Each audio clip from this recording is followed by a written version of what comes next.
kumpulan projek legend lukisan Pilihan Mudah Alif. Saya Muhammad Izul Fitri bin Muhammad Hakimi. Saya Nur Anis Amanina binti Rusdai. Saya Amin Tan.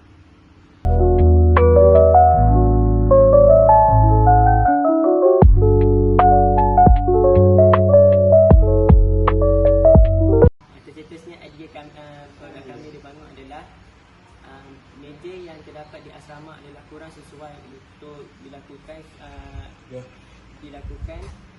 sebagai tempat untuk melukis atau melakukan lukisan yang telah diberi oleh cikgu.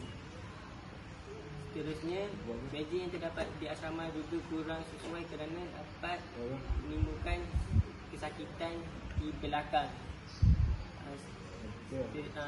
Di samping itu,